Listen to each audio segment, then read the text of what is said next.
ನಮಸ್ತೆ ಸ್ನೇಹಿತರೆ, welcome back to Shri super vlogs.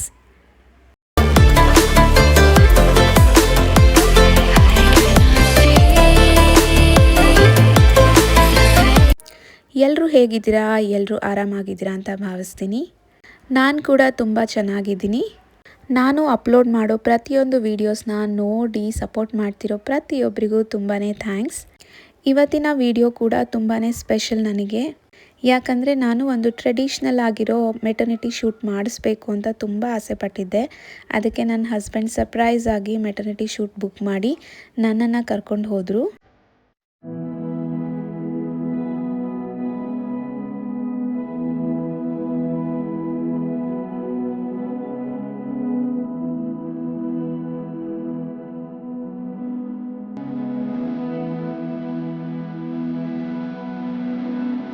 ಫೋಟೋಶೂಟ್ಗೆ ಅಂತ ಹೇಳಿ ನಾವು ಲ್ಯಾವೆಂಡರ್ ಕಲರ್ ಪ್ಲ್ಯಾನ್ ಮಾಡ್ಕೊಂಡಿದ್ವಿ. ಬಟ್ ಅನ್ಫಾರ್ಚುನೇಟ್ಲಿ ನನ್ನ ಮಗಳಿಗೆ ಲ್ಯಾವೆಂಡರ್ ಕಲರ್ ಡ್ರೆಸ್ಸೇ ಸಿಕ್ಕಲಿಲ್ಲ.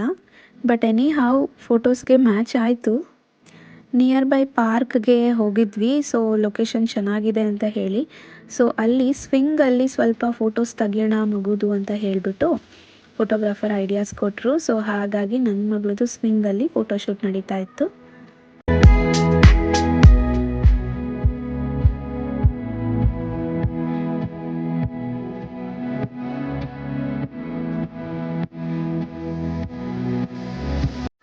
ಹಸ್ಬೆಂಡ್ ಅಂತೂ ಈ ಕಾಸ್ಟ್ಯೂಮಲ್ಲಿ ತುಂಬ ಮುದ್ದಾಗಿ ಕಾಣಿಸ್ತಾ ಇದ್ರು. ನನಗೆ ಅವ್ರು ಈ ರೀತಿ ರೆಡಿ ಆಗೋದು ತುಂಬಾ ಇಷ್ಟ.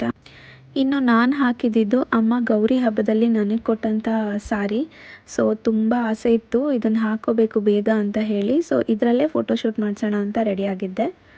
ಫೋಟೋಸ್ ಅಂತೂ ತುಂಬ ಆಸಮ್ ಆಗಿ ಬಂದಿತ್ತು. ನೀವೇ ನೋಡಿ, ಇಲ್ಲಿ ಸ್ವಲ್ಪ ಫೋಟೋಸ್ ಶೇರ್ ಮಾಡಿದ್ದೀನಿ.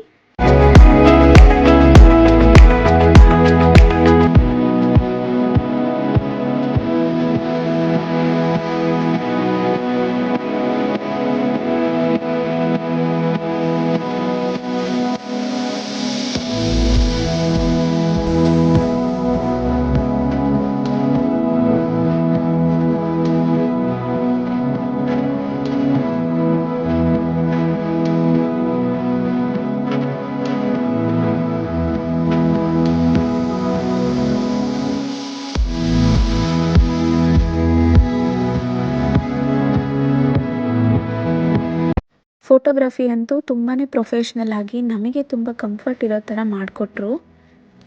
ನಾವು ಸೆಲೆಕ್ಟ್ ಮಾಡಿದ್ದು ಔಟ್ಡೋರ್ ಫೋಟೋ ಶೂಟಿಂಗ್. ಸೊ ಹಾಗಾಗಿ ಆ ಗ್ರೀನರಿ ಎಲ್ಲ ಚೆನ್ನಾಗಿ ಕ್ಯಾಪ್ಚರ್ ಆಗುತ್ತೆ ಅನ್ನೋದು ನನ್ನ ಹಸ್ಬೆಂಡ್ ಪ್ಲ್ಯಾನ್ ಆಗಿತ್ತು. ಲೊಕೇಶನ್ ಅಂತೂ ಹೇಳಿ ಮಾಡಿಸಿದ ಥರ ಇತ್ತು. ಅಲ್ಲಿ ನಿಯರ್ ಬೈ ಲೇಕಲ್ಲಿ ಒಂದು ಪಾರ್ಕ್ ಥರ ಇತ್ತು. ಅಲ್ಲಿ ಸೀಟಿಂಗ್ ಅರೇಂಜ್ಮೆಂಟ್ ಎಲ್ಲನೂ ಚೆನ್ನಾಗಿತ್ತು. ಸೊ ನಾವು ಆಲ್ಮೋಸ್ಟ್ ಹೋದಾಗ ಕ್ಲೌಡ್ಸ್ ಕೂಡ ಇತ್ತು ಲೈಟಾಗಿ. ಸೊ ಫೋಟೋಗೆ ಲೈಟಿಂಗ್ಸ್ ಎಲ್ಲ ಚೆನ್ನಾಗಿ ಬಂದಿತ್ತು.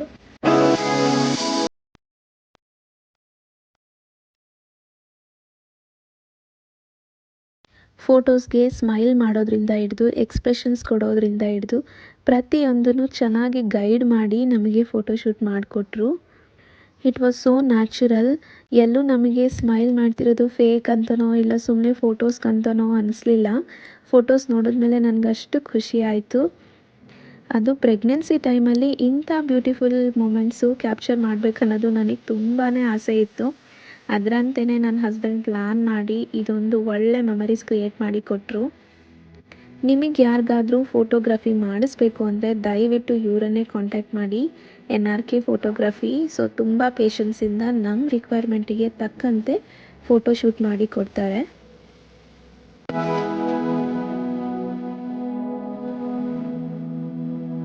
ಫೋಟೋಶೂಟ್ ಮುಗಿಸ್ಕೊಂಡು ಮನೆಗೆ ಬಂದು ರೆಸ್ಟ್ ಮಾಡ್ತಿದ್ದೆ. ಅದಾದಮೇಲೆ ಅಬ್ಸರ್ವ್ ಮಾಡಿ ನೋಡಿದೆ, ಬೇಬಿ ಮೂಮೆಂಟ್ ಸ್ವಲ್ಪ ಫಾಸ್ಟ್ ಇತ್ತು ಕಂಪೇರಿಟಿವ್ಲಿ. ಸೊ ಏನಪ್ಪ ಹೀಗಾಗ್ತಿದೆ ಅಂದ್ಕೊಂಡೆ. ಅದಾದಮೇಲೆ ಅಮ್ಮ ನನಗೆ ಇಷ್ಟ ಅಂತ ಹೇಳಿ ಅಕ್ಕಿ ಕಡುಬು ಮತ್ತು ನಾನ್ ವೆಜ್ ಮಾಡಿದರು. ಅದನ್ನು ತುಂಬ ಖುಷಿಯಾಗಿ ತಿಂದೆ. ಇದು ನಮ್ಮೂರ ಕಡೆ ಮಾಡೋವಂಥ ಅಕ್ಕಿ ಕಡುಬು. ಇದು ಯಾವಾಗಲೂ ನಾನ್ ವೆಜ್ ಜೊತೆ ಬೆಸ್ಟ್ ಕಾಂಬಿನೇಷನು. ನನಗಂತೂ ಮೋಸ್ಟ್ ಫೇವ್ರೇಟು. ಊಟ ಮಾಡಿ ಮಲ್ಕೊಂಡೆ. ಯಾಕೋ ಬ್ರೀತಿಂಗ್ ಪ್ರಾಬ್ಲಮ್ ಅನ್ನಿಸ್ತಾ ಇತ್ತು. ಬ್ರೀತ್ ಮಾಡೋಕ್ಕಾಗ್ತಾ ಇರಲಿಲ್ಲ. ಉಸಿರು ಕಟ್ಟಂಗೆ ಅನಿಸ್ತಾ ಇತ್ತು ಮಲ್ಕೊಂಡ್ರೆ. ಸೊ ಹಸ್ಬೆಂಡಿಗೆ ಹೇಳಿದೆ. ಅವರು ಓಕೆ ಬಾ ಒಂದು ಲಾಂಗ್ ಡ್ರೈವ್ ಕರ್ಕೊಂಡು ಹೋಗ್ತೀನಿ ಅಂತ ಹೇಳಿ ನೈಟ್ ಅರೌಂಡ್ 11-11:30 ಆಗಿತ್ತು. ಆವಾಗ ಇಬ್ಬರೂ ಲಾಂಗ್ ಡ್ರೈವ್ ಬಂದ್ವಿ.